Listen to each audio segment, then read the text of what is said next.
Okay, we are live. Happy Thursday, everybody. This is Tommy Danielsen here with the Miles and Points Report.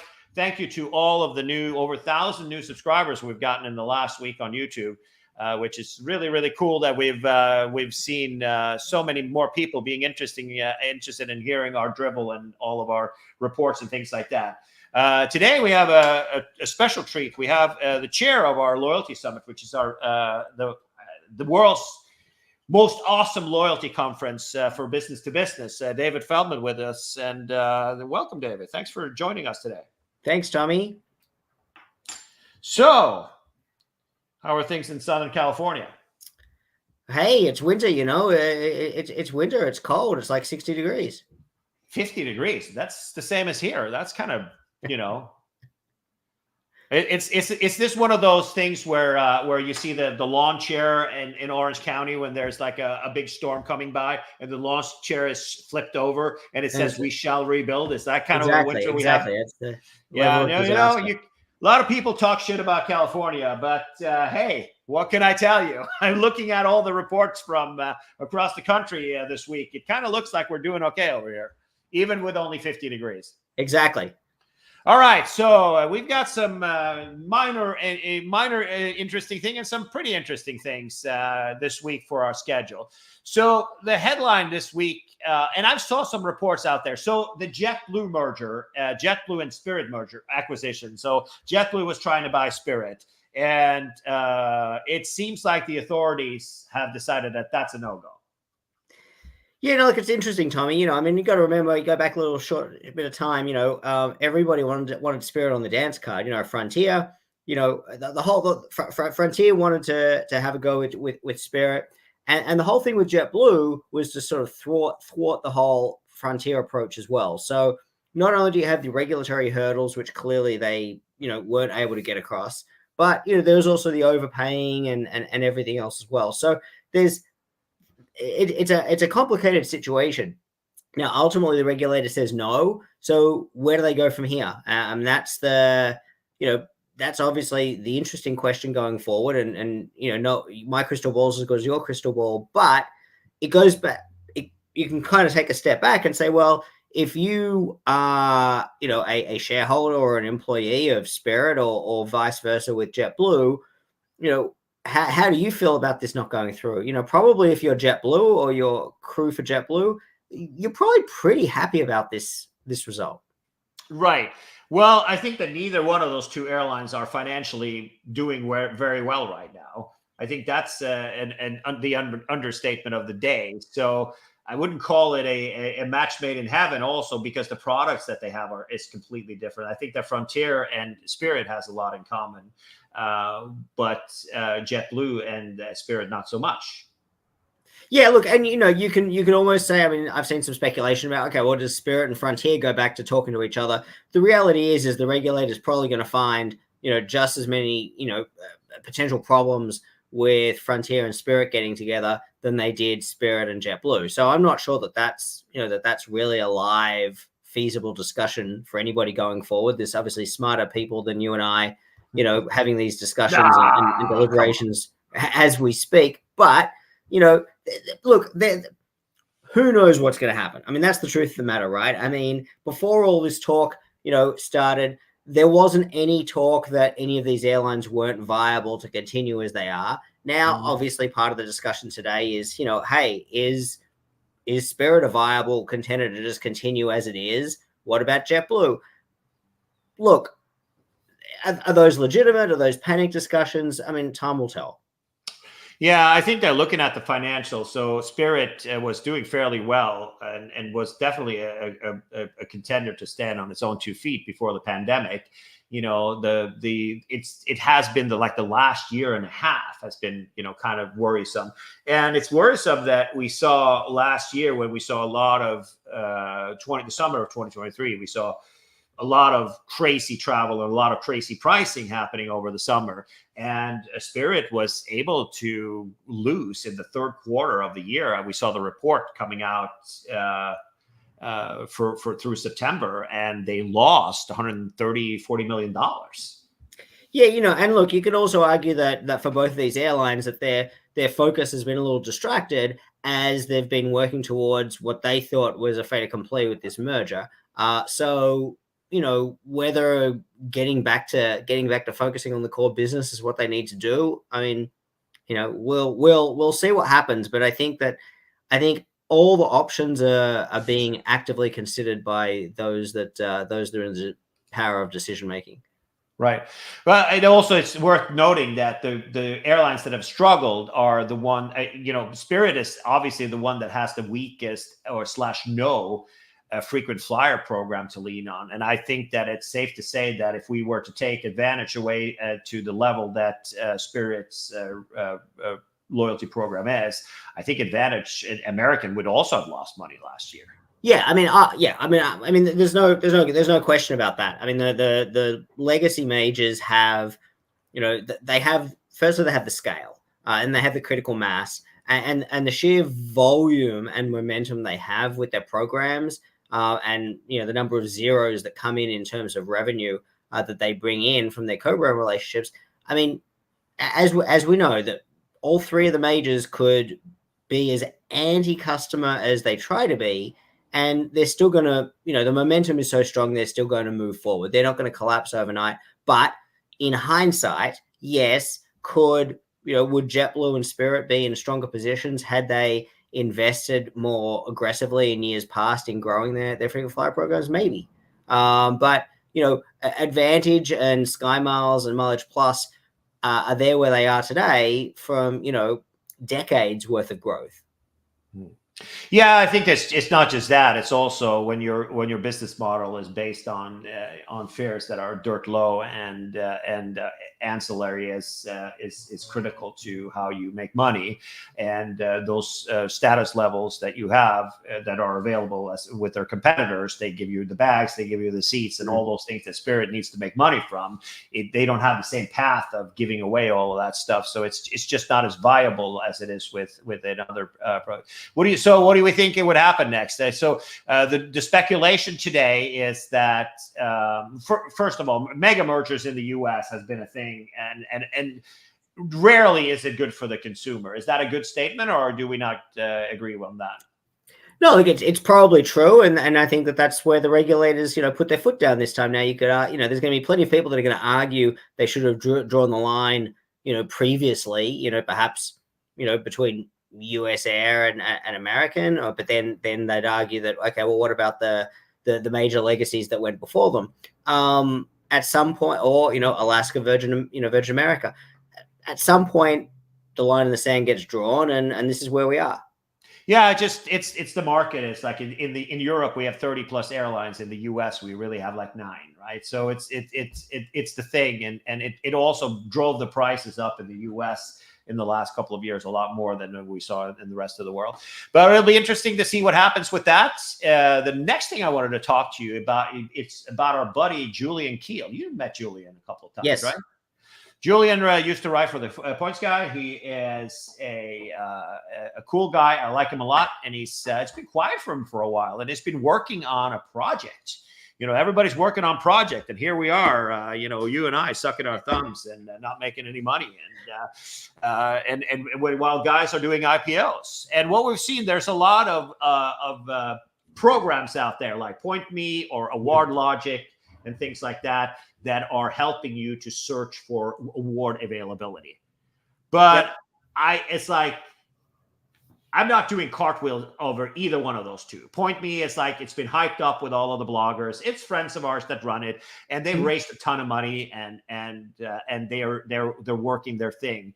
But do you pay $250 a year to have access to these tools?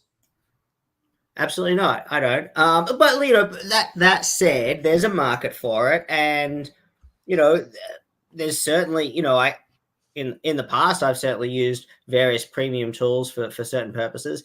But the reality is that the hype or not, the size of the market of potential customers to pay significant figures for premium award search tools, I mean, it's tiny. It's absolutely minuscule. So, the ability to scale to volume, unless the product is, literally, pennies, it's, from a B2C perspective, I think that I'm very skeptical on the amount of runway that there is for these Yeah, I completely agree with that. But there's also another thing. It's really not that easy to use. You go in and you sit there and you search, and it's really not.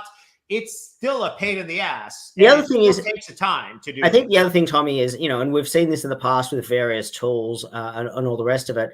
Even if you have agreements from the supplying, the airlines, hotels, whatever, they can terminate those at any point. They can pull the rug out from under you if they decide that they don't want to play in that space anymore, and your entire business model falls apart. So I'm skeptical about that. That said, I also think that, where it's a little bit of a distraction to focus on the obvious B2C offering of these products. I think that the real opportunity, if you're an investor or whatever else looking at that, is where's the opportunity here for B2B? So thinking about integration in other tools, whether it's integration into Built, or whether it must be doing that. But here's Expedia or Google at the back end. Right.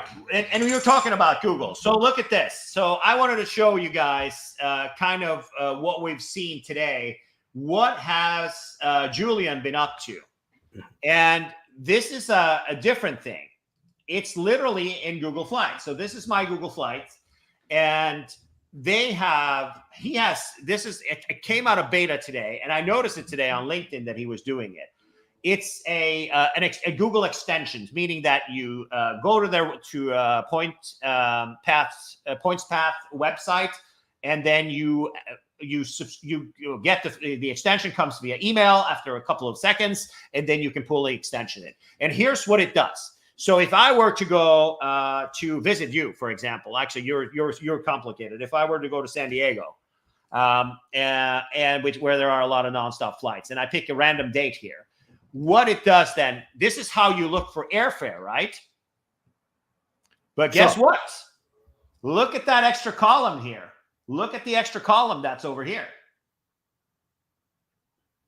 It will immediately search for award availability for every flight that's that day. So obviously we still have, he's got Delta, he's got American, he's got Alaska. And Southwest is not in here either, but that's kind of an irrelevant thing because, they're not showing even their price on Google Flights. But what he's literally is doing, he is searching in Google Flight, and he's also comparing. So when you see the arrow here, he says, use miles because that's the best value. Mm-hmm. Obviously, he goes through LAX, so we're not going to do that. But, and if we were to go, for example, from let's try LAX to London, and everybody uses Google Flights to look for their flights. That's just the easiest way to pull it all up, right? So here we have the United Nonstop. They've got one going through Denver, and so as you can see, there are some airlines that are not covered yet. But look at that. Instead of going in, you got the award availability for American. You got the award availability for British Airways with the ridiculous fuel surcharges, and also for the United stuff. All of it in the same place. And I think that is freaking brilliant stuff. I absolutely think that. And he's also the reason why it came out later. See, look at this. Here's one. Stop in Chicago, 29,000 miles. And if we want to do business class, obviously we're looking at steerage here. But if we were to go to do business class, it does exactly the same thing, right? And no surprise with those results. Well, it's a lot of it has to do with the price. There we go. And it is actually available. The nonstop is 80,000, which is isn't that the redemption that they want now? Yeah, I mean, it's still not unreasonable. I mean, a few years ago, you'd be looking at about what 55,000 or something. So, but 80,000 is pretty much the standard that they'll ask for that now. Yeah, it's gone up a little bit, but as you can see, you can go and you can search. So the reason why it's showing like this is because it goes next to the price, right? Yeah. You have to go in order to find BA and those guys. Let me see, where are they even? How do you sort by price? or we can do, for example, as you know, we can do a nonstop only, right? That's an easy way to get what's available. Mm-hmm. So here you can see United and American and British Airways. So British Airways has the standard award with 57.5 is the normal thing, plus 730 through. Wow, that is cash that they want from you.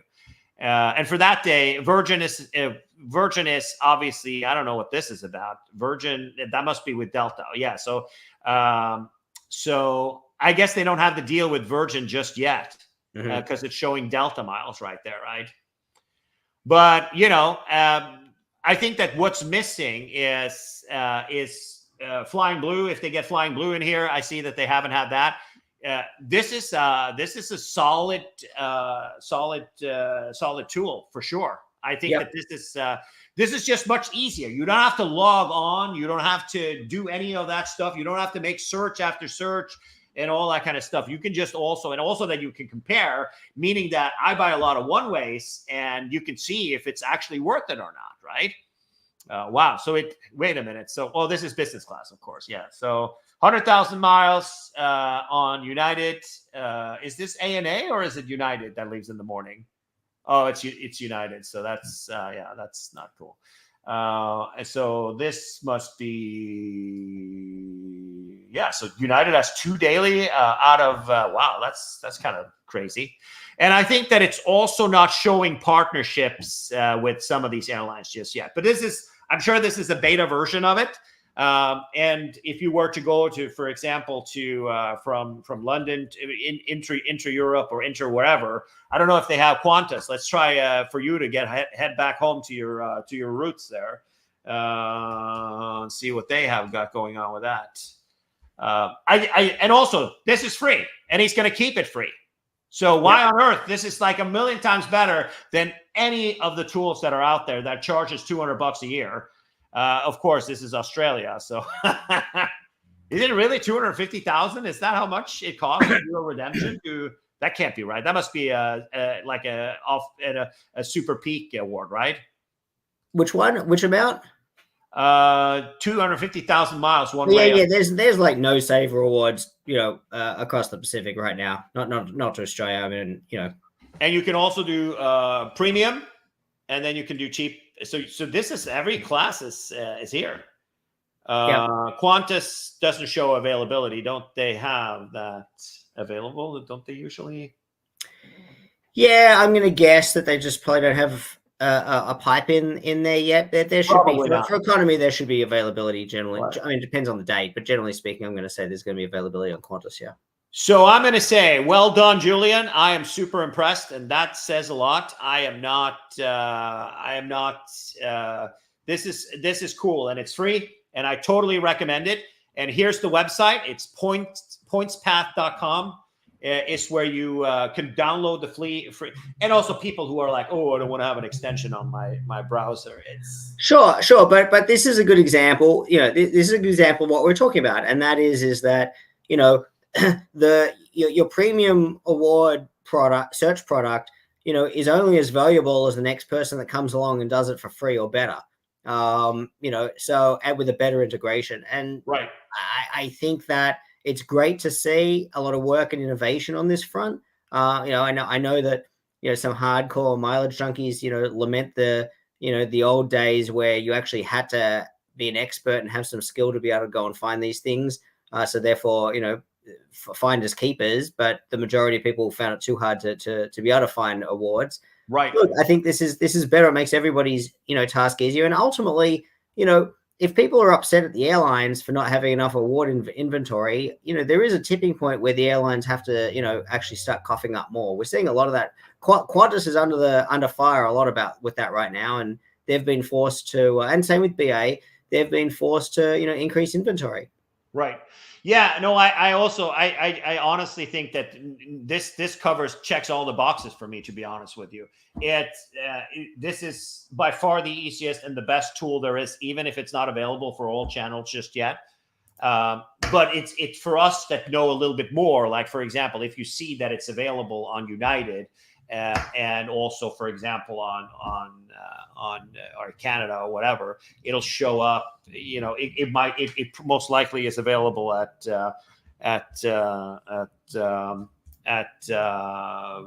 Avianca or other Star Alliance partners. So I give this tools a 2 thumbs up, and it's revolutionary. Not only do they do it a lot better and easier, they also do it for free, and also in a tool that you use that most people should be using to look for airfare.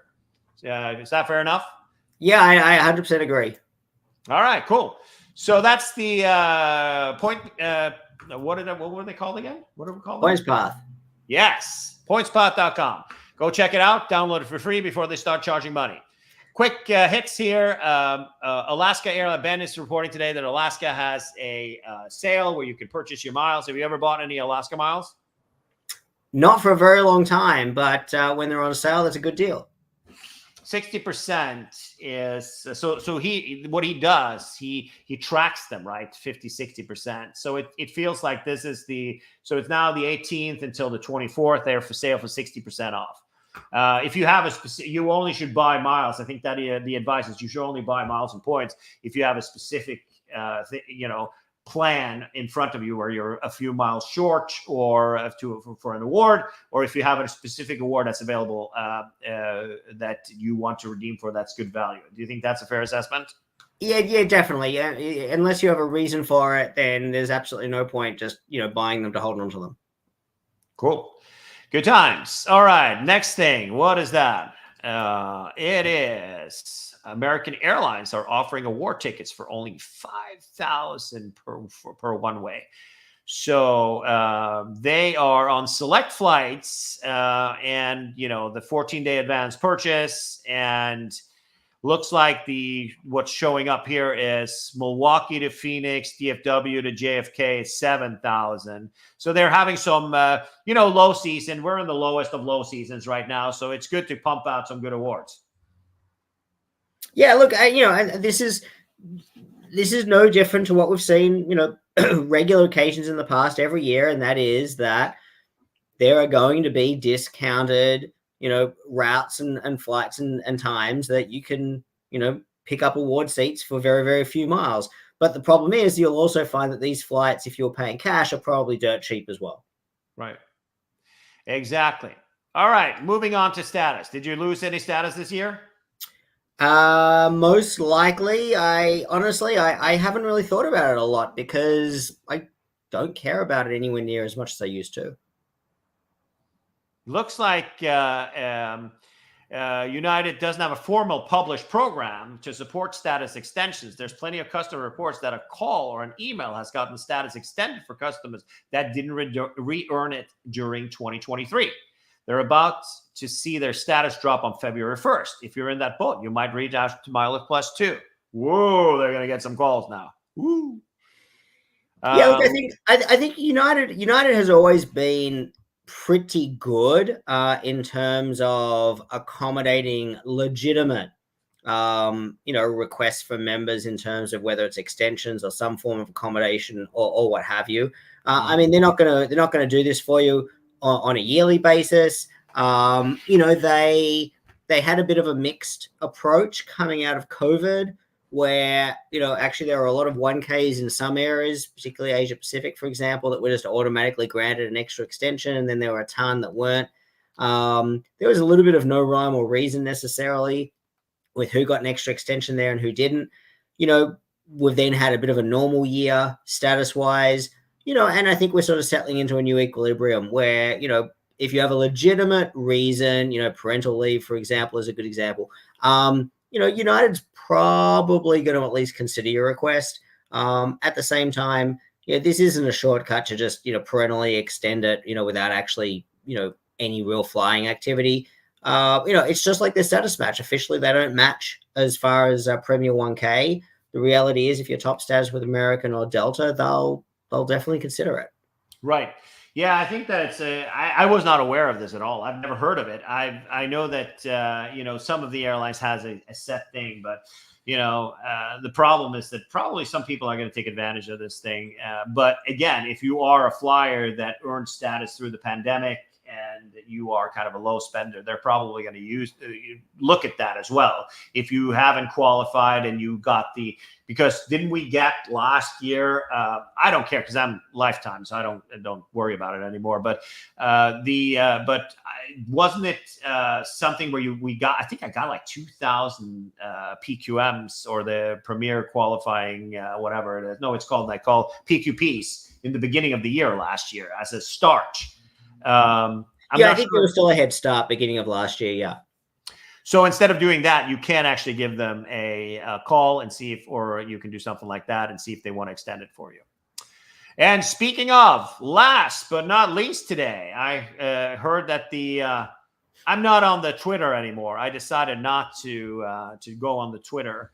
And it looks like this is is it from the Twitter or is it from the TikTok? But it seems like I'm not going to play it for obvious reasons. But it looks like Scott Kirby has been roasted because in 2011, he did a holiday Halloween drag show. Did you hear about this? Yeah, you got to remember in 2011, Scott Kirby was back with Doug Parker at US Airways before they'd taken over American Airlines. He was reeling from his galactically stupid idea of charging $2 for a Coke back in 2008. Wasn't that for water? Yeah. No, it was that the year later? I can't remember. Yeah, Kirby is what I coined him being back then because that's what he wanted. Doug Parker as CEO had this tradition of dressing up for Halloween, and he had his senior staff join him for these dress ups and all the rest of it. It's just a weird tradition, quirky, whatever. Some people like it, we're into it. Some people were like, "You're an idiot. You're meant to be an airline CEO." It didn't really matter. It was his way of trying to, build up some morale amongst the staff. And, and guess what? Scott Kirby, as a senior executive, got dragged into these things. This is 13 years ago. Yeah. I think it's obviously it's the last since 2016 up till now. There are the weirdest things that conservatives get excited about and gets outraged about. And I don't even know what to say. I think there's plenty of people at American and United and US Airways that, had that worked for them that had plenty of reasons to be outraged at Scott Kirby or Doug Parker from time to time. But, and their various unions had things to say about it. Did they even get an agreement, or aren't they still doing that? What's that? The flight attendant. Did they get an agreement, or are they still not? For American, I think they're seeking leave to strike. I think is the latest. I've only half been keeping attention. Isn't that the old deal that they haven't even implemented from back in those days? I'm not following that. That's not what we are experts about in an airline, obviously. As you like to joke, Tommy, the only thing American Airlines is good at is delays. So it's they're not high on my list right now, and I don't pay too much attention. Yeah, and I think having fun I was actually down in for Halloween of last year. I was down in Atlanta visiting Delta on the day of Halloween, and they had everybody in that office were dressed up. So, and I think a lot of the dudes there were, it's a dress up day. What's the big deal? All right, that's the wrap for this week. Excited about the new tool that Julian has made, and I recommend that you go and check that out because that is pretty darn cool. And thank you, David, for stopping by today. It's a great time to have you instead of Rudy and Marshall and Jamie, who are the ones who are usually here. Marshall's cool, though. He knows a lot about things that I don't know a lot about, like cruise ship and stuff like that. Like last week, we were talking about that world's largest cruise ship that sailed into Miami last week. Did you see that? I saw pictures. Yeah, cool. We will see you guys next Thursday, where we will be back to our normal things. And David, don't be a stranger. Stop by anytime. Thanks, Tommy. Cheers.